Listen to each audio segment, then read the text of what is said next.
Hey folks, BlackCross here, and welcome to a rather interesting discussion video that I've been wanting to do for like the past, month now, I suppose you could say. Because about a month ago, before me and Delmar began to move to this apartment, I actually had something on my mind that I've been wanting to do for a long time. And that was to basically complete every Kingdom Hearts game at least once. Now, what do I mean by complete every Kingdom Hearts game at least once? Well, before I begin on that subject, let me show you the pile of Kingdom Hearts games that has ever been available, with the exception of the PS4 version, but that's beside the point. The point is, I have completed every Kingdom Hearts game title at least once. Now again, what do I mean by complete every Kingdom Hearts game at least once? Well, allow me to explain in deeper detail. So, in terms of completion-wise, most people, including the completionists themselves, consider the Jiminy Journal to be the guidebook for completing Kingdom Hearts entirely. In every Kingdom Hearts game, whether it's the main segment like Kingdom Hearts 1 and 2, or Chain of Memories, Dream Drop Distance, Recoded, 358 over 2 days, there's always a journal entry. Within that journal entry is a list of items, /events, /quests, /objectives that is required in order to complete said book. And these can range anywhere between characters, to enemies, to items, to even side quests that are available to you at the whim. So, that's what I mean, is that every Kingdom Hearts game, such as like Kingdom Hearts 1, Chain of Memories, Kingdom Hearts 2, 358/2 days, Recoded, Kingdom Hearts Burst by Sleep, along with Dream Drop Distance, I have at least completed every Kingdom Hearts entry at least once. Some I've completed multiple times, but with the majority of the Kingdom Hearts game, I can actually say that I've completed the book once. Now, there are a few exceptions to this rule. In Kingdom Hearts Burst by Sleep, Recoded, and Onward, the journal entry ended up actually adding an extra entry within the journal itself. That entry is actually a trophy completion log. Now, these trophies can vary from simple stuff, like say, kill 10,000 enemies, or beat a particular event, or something like that. But some of them get a little bit stupid, like for example, in Dream Drop Distance, there's actually an achievement trophy stating that you have to kill at least 10,000 enemies using flow motion controls. That in itself is a little bit of exaggeration. So I basically decide not to include those trophies at all. And if for some reason or another you say that you should include those trophies, well, allow me to go into deeper detail as to each individual games as to what is required to complete said journals. And believe me when I say this, some of them are a little bit of a pain. I'm looking at you, Jiminy. We'll of course start off with the completion log, starting off with the first favorite, Kingdom Hearts 1. Now, within the Kingdom Hearts 1 completion log, the following goes as follows. Next to the main story progression, followed by the main characters themselves, the items, and the weapons, there are certain objectives that are within each world that is required in order for you to basically complete that journal. And this isn't just including the 101, it's 99 puppy Dalmatians. And then of course you've also got the fact that there are the secret bosses such as Cursed Caesars, the Phantom, Sephiroth, Ice Titan, and if you include the Final Mix version, the organization member Xemnas, also known as Unknown. But within each world there's actually a completion log that is required to do in order to fill out that log entry.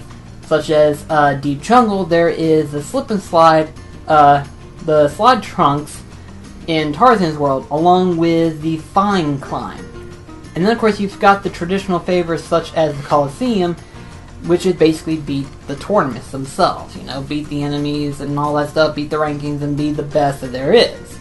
And then of course you've also got the fact that in some of the other worlds there are other secret events, all by secret items that you can find just by going through and basically either destroying said area to get to item, or going through platforming to get said item. Of course, there is another entry within Kingdom Hearts 1, and that is known as Trinities. Trinity limits is basically something that's been around for a while in Kingdom Hearts 1, and has not appeared since. This has more or less been like different objective type items used in order to do certain things. For example, the blue one gives you either money or item drops. You've got the green one, which allows you to unlock certain entryway to get to the next area. You've also got the red Trinity, which allows you to plow into an object that basically opens up a new entry. And then of course you've got the white Trinity as well as the yellow Trinity, which allows you to either unlock said secret treasure chest, or open up to a new location entirely, or in one or two cases, unlock a new keyhole. So, on that notion though, the biggest question is this. Kingdom Hearts 1 completion ranking, which if we're going to go into the completion ranking, we're going to go for the actual completion ranking himself, Gerard the Completionist, as to how I feel like these games need to be ranked. And this is from personal preference, as well as my feelings towards the actual games themselves. In Kingdom Hearts 1's case, in my personal opinion, if you love the series enough, honestly, you should at least try to complete Kingdom Hearts 1, most definitely. So this would definitely get a complete ranking. Moving on down the list, we also got Kingdom Hearts Chain of Memories. With Kingdom Hearts Chain of Memories and Re-Chain of Memories, there can be a little bit of a distortion as to which one should someone complete most likely, or which one do I recommend you should complete which version. A lot of people would say, well, the GBA version was really good at the time, which, yes, putting on the GBA was pretty cool looking, and I'm not gonna lie, I like the style that they went with. But because of the fact that they upgraded it from this little thing to the PS2 version, I have to say I would recommend completing the PS2 version preferably. In terms of completion log towards Kingdom Hearts Re-Chain of Memories, there's not a lot to go for. The only real stretch, I can't even pronounce that word. The only real reach, there we go, that's the word to go for that doesn't get me tongue twist. The real reach that you have to go for in terms of completion in Kingdom Hearts Chain of Memories is only the card glossary. And I'm not exaggerating, that's about the biggest stretch you'll have to go for. Getting all of the abilities isn't so much of a big deal. Getting all of the keyblades and stuff like that, that can be a little bit of a difficult story. The real difficult part is the enemy cards. Not the bosses, the actual heartless enemy cards. Those are actually some of the harder ones, and trust me whenever I say this, speaking from experience, you're going to be spending a pretty good 20 extra hours just trying to get every single enemy card that's in the game. In Riku's story, you get all of them right off the back, so that's no problem. It's Sora's entry that you're going to need to complete that glossary. And trust me when I say that, some of them get a little bit hectic trying to get the card, much less to get it dropped. Which means you'll be battling a lot of the same enemies continuously. Which if you haven't gotten to level 99 by that point, you will once you get done with it. So on the completion ranking of Kingdom Hearts Re-Chain of Memories, much like Chain of Memories, where does it fall in? Falls into the finish it. The story is really good on its own, and honestly, there's no reason why you should turn down Chain of Memories. I know a lot of people say that it sucks and everything like that, but honestly, having the deck system that they had in this game wasn't that bad. It was pretty creative at the time, and honestly, I see no reason to pass up the ideal of playing through the story of Chain of Memories all the way through. Admittedly, once you finally do get into the Riku segment, you might end up falling out of it probably because of this preset deck that you're given and you're not able to change it out like you could in Sora's.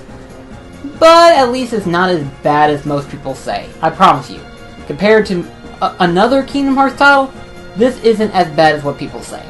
Alright then, so now we get into the biggest entry, being that of everyone's favorite, my second favorite actually, in all honesty, it being that of Kingdom Hearts 2, which Gerard went on a huge ranting spree on his video, which unfortunately was taken down along with Kingdom Hearts 1.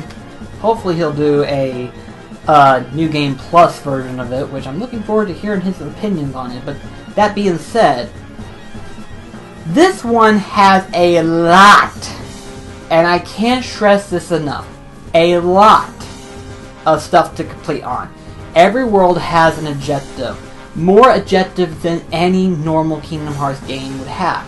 We're talking like if we had to actually make an actual book based on the objectives and the missions that you would have to do to complete the Jiminy Journal, we're talking an easy 3 pages if not 4 pages, depending on the font size. But we're going to go with Jiminy's font size. Because let's put it this way, if you had to convert each of those missions, if you had to convert that whole entire listing of objectives into an actual journal entry, it might as well be 3 or 4 pages. So yeah, there is a lot. But that's not to say it's entirely a bad thing. For someone like me who actually prefers to have a lot of stuff in their game, this is actually a completionist heaven as well as a completionist nightmare. Now, while on the one hand, I personally don't mind completing Kingdom Hearts 2, I don't actually go out of my way to complete the original Kingdom Hearts 2 version. Mostly because there's not a lot going on with it. And at the time, for the longest time, I felt like Kingdom Hearts 2 was missing out a huge chunk of what could have possibly made it one of the best titles in the series.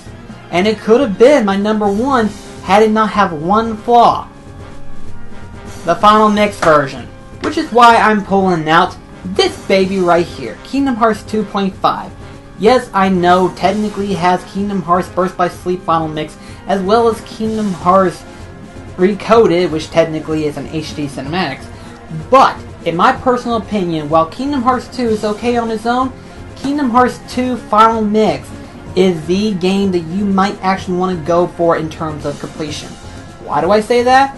There's a shit ton of stuff to do in this one. Number 1 being that of the Black Mushroom objective, which those things can be difficult at times, which if you watched our playthrough, it was getting hectic for a time. But honestly, that was pretty good on its own. You then got the Lingering Will, which being that of the most hardest boss in video game history, if you figure out how to cheese it, it's not as bad as what you think, but even then, it's pretty difficult to kind of overwhelm it. But then you've got my absolute favorite thing to do in Kingdom Hearts 2 Final Mix, and that's to battle the Organization Data boss fights. Yes, that's like my favorite thing to do in that game, seriously. It's like as soon as the Final Mix version came out, I got so excited, I literally could not wait to fight the individual Organization boss fight because of the fact that I've been seeing them on YouTube. And those fights look absolutely amazing, and they are. Despite how many times I may have watched them on YouTube and stuff like that, being able to fight these Organization boss fights, all of them, including their data versions, is a blast, and I highly recommend it. As a Kingdom Hearts fan, I highly recommend completing the Final Mix version over Kingdom Hearts 2. So, in terms of a completionist standpoint, Kingdom Hearts 2 regular version, finna peat it, we'll put it at. But Kingdom Hearts Final Mix 2, definitely a complete rating. I guarantee you'll have a lot of fun completing this one rather than the original version. Now, on the one hand, we're going to have a lot of people basically talking about this subject, and it's something that's been going on for a long ass time. And that is the handheld versions, aka the prequels and sequels of Kingdom Hearts 2. And I can understand why people don't like them so much, because they divert from the main segment of the gameplay that makes Kingdom Hearts so exciting. But, the important thing to take note of is that each individual Kingdom Hearts game has something unique in all of them. whether it's the main entry like Kingdom Hearts 1 and 2, or some of the side entries like, for example, Chain of Memories, as well as my personal favorite handheld title of the Kingdom Hearts franchise. Yes, my favorite handheld title goes to 358/2 Days. Now, a lot of you are going to be asking me this question. Why did you pick 358 over 2 Days? It sucks. Not necessarily. Let me put it to you this way. I personally love the organization themselves. While yes, they are a band of villains and they're basically nobody that technically don't even need to exist, they are a group of enemies that I've had intrigue for a long time. They're my personal favorite enemy villain group, and honestly, each one of them is unique in their own different ways. Some of them actually have feelings toward what they used to be whenever they were human. Some of them are schemers. Some of them are mischievous. Some of them have their own objectives to go for, and some of them don't even give a shit. This one basically follows the story of Roxas after he was created, after Sora did the commendable deed of turning himself into a Heartless, and thus, Roxas was born. And that's how this game became created and everything like that. This basically explains the story of Roxas as what he did as a member of Organization 13. Well, yeah, technically that could have easily been explained in the cinematic HD stuff. Honestly, the gameplay is where it's at. Because, like the title says, you actually get to play through every day of Roxas's life. Yes, I kid you not, that is what makes this so great. It's just the fact that you actually get to explore every day of Roxas's day. And while yes, technically you can avoid all of the other days, in terms of a completion standpoint, they're actually pretty entertaining to go after. What do you do after you do all that? Well, there is a segment after you beat the game where you can go into a mission mode, and technically at the time, which I think technically the system still works, I think, yeah, you should be able to do this wirelessly with other people who has a 2DS, or even a 3DS, I'm not even sure. But so long as you have a wireless connection, you should be able to join up a group section to have a 4-player co-op section during mission mode. And as you complete each mission that was segmented into the main 358/2 days, you get emblems, and those emblems allow you to unlock certain things. Certain things like additional Keyblades, secret Keyblades, and secret characters, such as Mickey, Donald, Goofy, Riku, as well as the main character himself, Sora. Yes, I've done that. Admittedly, that part can be avoided if you want to, but honestly, that's the part that I liked about the most, was the fact that it featured a co-op settings in a Kingdom Hearts game. I mean, this is like the closest thing that we ever gotten in terms of a multiplayer platform, with the exception of Kingdom Hearts Key. So with that being said, Kingdom Hearts 358/2 days, does it deserve the completion rating? Admittedly, no, but I do highly recommend a finish it rating. The story is really good, the gameplay is good enough on its own, and honestly, if you enjoy mission-based games, this one's got a lot of missions that you might actually enjoy the game enough as its own. Plus, for it to be a handheld, it does the job well. It does provide you with enough content that you're going to be busy throughout the entire time that you're going to be using the handheld on its own. Now, unfortunately for me, I actually get to talk about the worst handheld in the series. And I mean it. I'm willing to admit it was by far the worst handheld I've ever played in my entire life of a Kingdom Hearts entry. It's not shit, but if I had to say which one was my least favorite, sadly it would be Recoded. Now, Recoded basically is the entry in between Kingdom Hearts 2 and Kingdom Hearts Dream Drop Distance. Basically, King Mickey tries to look into the journal has a virus, yada yada yada, bing bop boom. He basically goes into a cyber space world, Kingdom Hearts style, and well, that's where things kind of get jumbled and bumbled and it gets forgotten about in the main story. Basically, at the end of the day, Mickey finds out that technically Aqua, Van, and Terra are still forgotten and still need to be saved, and Mickey forgot all of it. This was basically something that could have easily been avoided. In terms of the story base, you could have easily just kind of dropped it out into the side, and really, if you just wanted to know the story, simple put, Mickey forgot that there were friends that needed to be saved, and he basically wrote a note to Sora and Riku saying that they need to be saved. That's it. That's all you need to know. I cannot stress that enough. In terms of a gameplay segment, with a minor few segments, this one isn't as bad until you get to like the bosses themselves. Like, you actually get to a point in the segment to where after you explore the 3D world itself, you then go into a segment where you go into the keyhole and fight the individual bosses of each world. The problem is some of them are different stylized. For example, one of them is the normal combat phase, another one is basically a side-scroller like Super Mario, another one is basically a run and gun.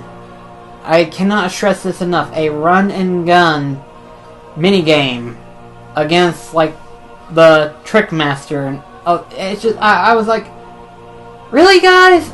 The one thing that made Kingdom Hearts so unique, gameplay and everything, you screw it up. But to give it credit, technically this was made for the cell phone, and when I say cell phone, back then we didn't have the smartphones. No. When this got released in Japan, they still had the flip phones. Yeah, it was converted from that to this. I can kind of see why it didn't do so well.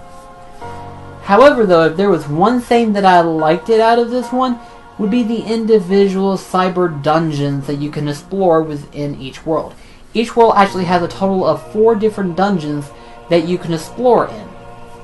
And within each of these different dungeons, each one of them have a different ranking where you basically go through the dungeon, accumulate points, and then of those points you purchase different items / accessories / keyblades throughout the entire adventure. However, though, I will admit, the very last level 4 dungeon in Hollow Bastion sucks a big dick. I can't stress that enough. That is like the hardest thing I've ever had to do in a Kingdom Hearts game.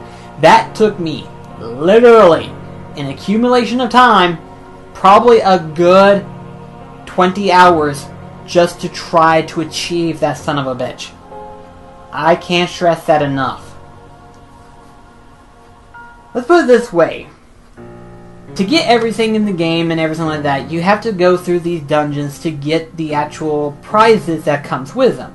Some of the prizes can be accessories and keyblades and stuff like that. To get the ultimate weapon is to go through the level 4 cyber dungeon in Hollow Bastion. But you know how much that little prize for the ultimate weapon is? You wanna know how much? Yeah. That high. That's why it took me 20 hours just to achieve it. Holy shit, you talk about being the hardest thing ever. Honestly, I actually liked it, the dungeon feature, because that was one of the things that I actually liked out of it. My only gripe is that, again, the point system, I definitely didn't like that, because that's how you're going to get the majority of your items in order to complete the journal entry and everything like that. I will admit, though, I do like the idea that you can go back to the previous world / episodes, as the game calls it, and go through the different difficulties and everything like that. That's pretty interesting. But, again, if I had to say, this one isn't that good of a Kingdom Hearts game. So, where does it fall into the ranking? I would say donate it, but in a Kingdom Hearts standpoint, I say watch it. And by watch it, I mean if you have the nerve, much less you want to know the story that badly, without being the short term, if you want to know the story that badly, just watch the HD cinematics that's in 2.5. Trust me, whenever I say this, you'll be saving that much more time And the game isn't really that fantastic. I can promise you that it's not really that fantastic. Another Kingdom Hearts handheld entry that I must talk about is, of course, Burst by Sleep. Now, there's obviously the Final Mix version, but I'll get to that in just a sec. Kingdom Hearts Burst by Sleep, of course, follows the story of 3 different characters such as Terra, Aqua, and Fen. And this happened before Kingdom Hearts 1 begins. This is basically the before entry of Kingdom Hearts. And there's something you should know about the completion log itself about Kingdom Hearts Burst by Sleep. To do that, you have to complete all 3 character entry logs. Yes, essentially you're going to be doing the exact same thing 3 different times. Kingdom Hearts 2.5, Burst by Sleep Final Mix, yeah, you still gotta do it too. Because it counts it as a trophy. Legitimate trophy. PlayStation trophy itself. You have no idea how much of a headache that is. Gerard did a review on it, and honestly, I expressed his opinion as to how stressful it can be. It's been overwhelming. Let's put it this way, it's hard enough with the regular Kingdom Hearts Burst by Sleep cover. Let's put it this way, the 2 secret bosses in this one, I never beaten in this version because I was afraid that I was going to get so mad that I would end up throwing the actual PlayStation Portable on the ground and breaking it. And let's put it this way, the little system itself is $200. Or at the time it was $200. I don't feel like breaking it and spending $200 more just to get a new one. So, I never beaten the secret bosses in this one. But I did beat all of the secret bosses, including the Final Mix versions, in this one. And, oh, God, those are a nuisance. They were by far probably the hardest bosses that I've had to cover. Depending on which character you use, it wouldn't be so bad. For example, Aqua and Fan, that were okay. Terra is a slow ass bitch. He is slow. I kid you not. Just so freaking slow. He has a dash move compared to Fen where it's dodge roll and Aqua where it's cartwheel. They roll faster. Whereas Terra is just a... That's it. Just not even that far either. It feels like you're being pushed by gravity and not that far of a distance either. And it's just like, oh crap, I'm gonna die, aren't I? It was so hard. And plus, you don't even level up that high in that game anyway. Once you hit level 50, you might as well forget leveling up because you're gonna be leveling up for literally weeks on end. I cannot stress this enough. It will take you weeks before you could even get to level 90 for that matter. I promise you. There's a reason why there isn't a level 99 trophy on here for Kingdom Hearts Burst by Sleep, and that's because it takes forever to get to it. I swear, I can level up faster in Kingdom Hearts Chain of Memories than I could in Burst by Sleep. Heck, 358/2? Breathe! Burst by Sleep, you're gonna be an old man by the time you do get to level 99. In fact, I guarantee a Kingdom Hearts 3 would be released by the time you get to level 99. And if you sit there to level up to level 99, you've got a lot more patience than I do. So in terms of the completion scale for Burst by Sleep, allow me to exaggerate whenever I say this. Finish it. That's all you need to do. It's just play through the main campaign, play through the individual characters, and then play through the secret ending that's in the Final Mix version.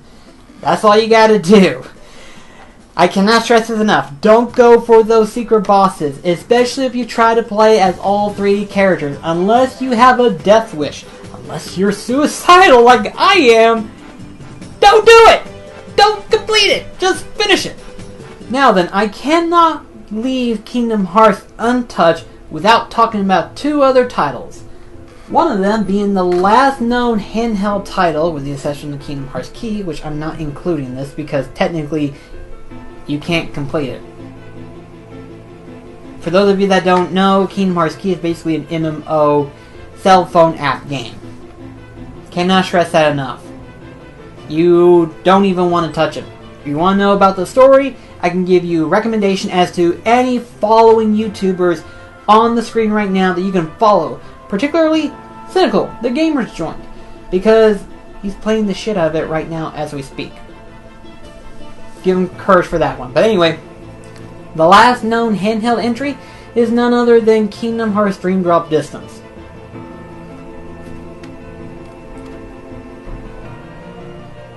Get this version.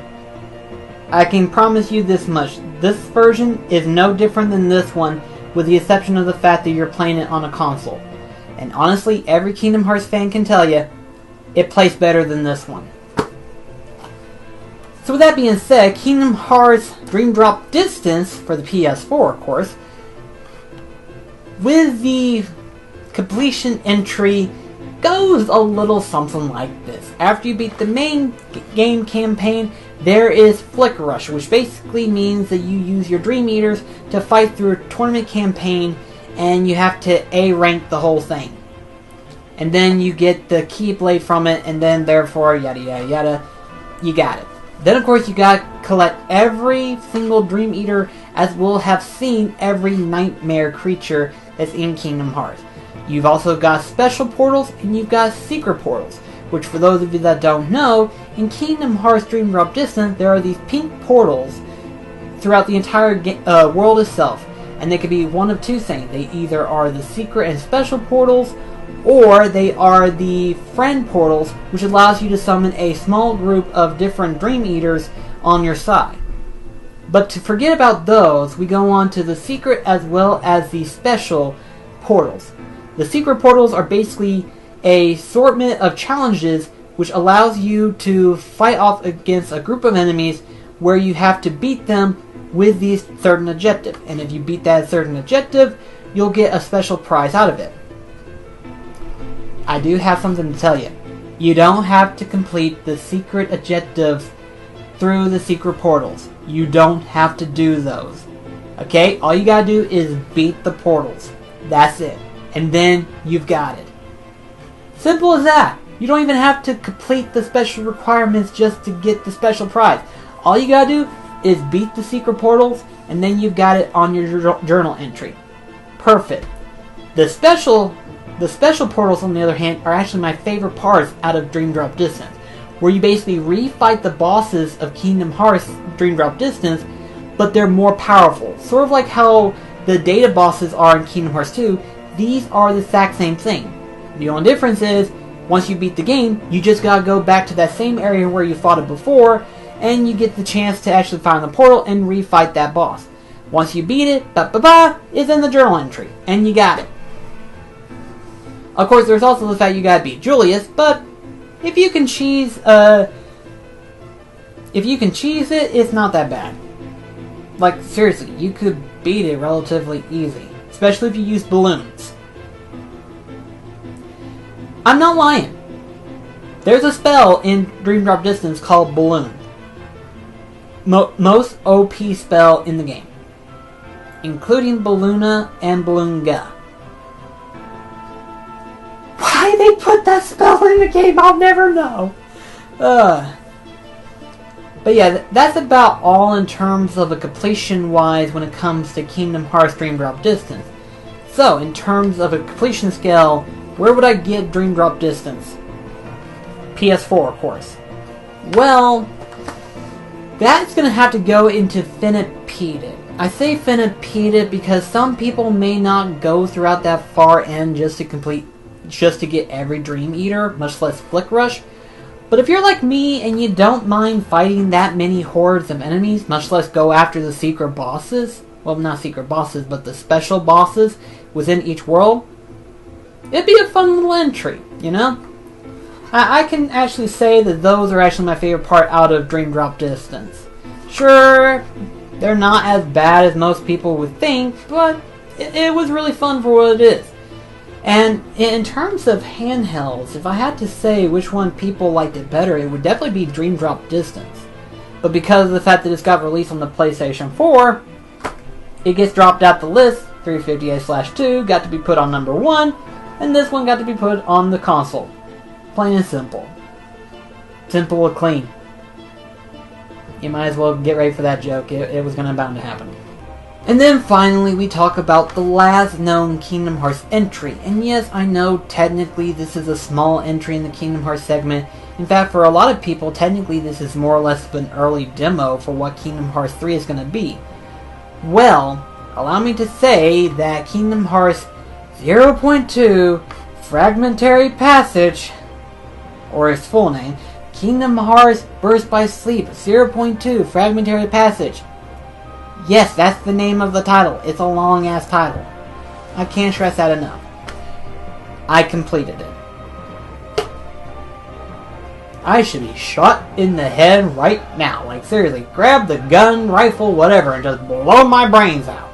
But I will say that out of that segment, I actually enjoyed the objective system.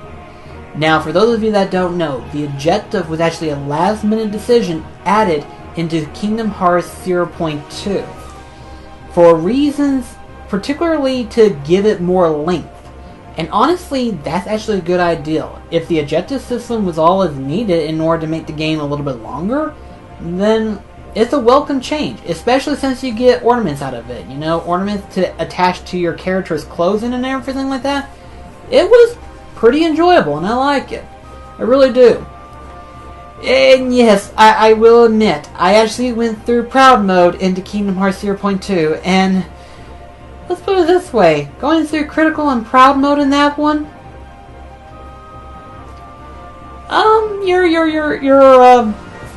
if you haven't discovered your rage side by that point, you will by the time you get done with it. Critical Mode in Kingdom Hearts 3 is not going to be fun. Not at all. Especially if it's like 0.2. The biggest problem, you don't get healing items. Not healing items, but healing orb items. You don't get those. You don't get MP orbs. So it's like, oh, goody. Which means I'm probably going to die within the next few hits. Oh, joy. While I love having the Zodiac portion of Kingdom Hearts 0.2 where it's like a boss rush mode, I love that, but Phantom Aqua in that particular mode sucks. She's like the hardest thing I've ever had to deal with. My only chance of actually fighting her and actually completing that objective was going through the easiest settings. Yes, the easiest settings, and it was still hard to beat her. I cannot exaggerate this. She was too overpowered. Even Lingering Will, I could fight 10 times over and at least beat him easy compared to actually fighting her as many times as I had and getting one successful win out of it. I cannot exaggerate it. That was the difficult thing I've had to deal with. So with 0.2 in mind, where does it get its completion segment? Finish it. Just finish it. If you want to know the story about what links up with Kingdom Hearts 3, just beat the story campaign. You might get some enjoyment out of the objectives and stuff, and some of the objectives are actually enjoyable, and it does give you that reminiscent feel of Kingdom Hearts 1, which I am glad that they're looking towards, because I want that. I want Kingdom Hearts 1 gameplay style, much less the feel of the levels, to come back into Kingdom Hearts 3. That would be something that I would love, and I can't wait to see how that goes. But now we go into a little interesting segment that I like to talk about, being that of the overall Kingdom Hearts segments. Now, with the exception of Kingdom Hearts 1 and 2, they're the best of the best, okay? We're going to admit it. Kingdom Hearts 1 and 2 is the best in the series, okay? Hands down. Go play them. I highly recommend it. The individual games themselves, like Chain of Memories, Burst by Sleep, Recoded, 358, Dream Drop Distance, 0.2, they're okay in their own segments, but what makes them all unique is they have each individual stuff that I like out of them, that I want to see being implemented, or added into Kingdom Hearts 3, or maybe an upcoming Kingdom Hearts game title that they're not talking about yet, because Kingdom Hearts 3 is the only criteria they're interested in as we speak. Kingdom Hearts Chain of Memories had the randomized dungeons. Now, technically they're not really dungeons, but when you look at the layout of the map in Chain of Memories, you might as well say, yeah, it's a dungeon. And if you use different card placement throughout the entire mapscape, it can be randomized, which is interesting. Kingdom Hearts 358/2 Days, I like the mission segment. It gives the game more length. In other words, you go through the dungeon, you go through the entire world, you complete that objective, and you get stuff out of it. I like that. Then you've got Kingdom Hearts Burst by Sleep with its gameplay mechanics. It was actually really good, and I do enjoy the deck system. Record, a lot of people don't like that settings, but for a handheld, that wasn't bad. It was actually pretty cool. I liked it. May not be as legitimately as good as Kingdom Hearts 1 and 2 segment is, but it was a nice way to get different spells added on into the game itself. You got Kingdom Hearts Recoded, which, like I said, forget everything else. The actual cyberspace dungeons themselves, that's when each world, is something that I like. You know, like I said, a randomized dungeon. I like that idea. It's pretty interesting. And then, of course, you've also got the fact that Kingdom Hearts Dream Drop Distance featured in secret portals as well as special portals. What I mean is that I like the idea of where you fight random odd group of enemies, as well as fight an overpowered version of a previous boss that you've just recently fought. And then in 0.2 case, I actually like being able to go through a boss rush mode, which is really cool. I love that. Just don't make any of them as overpowered as Phantom Aqua was. I kid you not, that was like the hardest thing I think I've ever had to deal with. What I mean to say is this. I'm hoping that whenever Kingdom Hearts 3 comes out, Square Enix might release like a small little thing where players can actually play through a randomizer dungeon run, where you go through each segment room, you fight a group of enemies, and if you beat that group of enemies, you get to proceed on to the next room. And say it goes like 10, 20, and for an optional case, 100 rooms. You fight an actual boss that's more powerful than the original boss within the main game itself. Or, if they could, which, trust me, I would like that, that would be really awesome, previous bosses that was from previous Kingdom Hearts games. Think about it, refighting Guard Armor, Trickmaster, heck, even the Behemoth in Kingdom Hearts 3. Can you imagine how cool as they would look? That would be flippin' amazing! But something like that, I would like that, you know? And then have the reward be that if you beat the enemy Heartless in that particular room, you get a treasure chest and it features a randomized item, such as a Keyblade that you can equip, armor pieces, accessory pieces, maybe as a healing item, or even a power boost, because, let's face it, you know, you're going through a randomized dungeon. It'd be interesting. Sort of like a Binding of Isaac. Did I just say that out loud? Yes, I said that out loud. Someone please shoot me before I go insane here. But that's all I wanted to say for this video. Like I said, I completed every Kingdom Hearts game that's in existence. I'm insane! Look! I'm insane! I'm insane! But for a series like Kingdom Hearts, I love the series to death. It's my absolute favorite series entirely, and Kingdom Hearts 1 is my absolute favorite, and I can't wait to see where Kingdom Hearts 3 takes place in terms of my favorite listings of Kingdom Hearts games. And trust me whenever I say this, it has a lot of room to improve, considering the fact we've only got Kingdom Hearts 1 and 2 being the best of the best, and then you got 0.2, Burst by Sleep, 358/2, Chain of Memories, and I just realized this could be harder than I thought.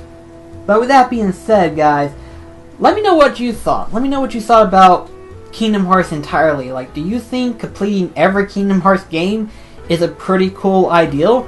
Or do you think I'm just an insane madman who just needs to be put out of miserable existence? Either way, I just wanted to talk about Kingdom Hearts and how completing them all was unique, and what kind of gave me a new perspective of like what I might want in the next Kingdom Hearts game. You know, just saying. But at any rate though, I'll see you next video. This is BlackCross signing off. Take care, guys.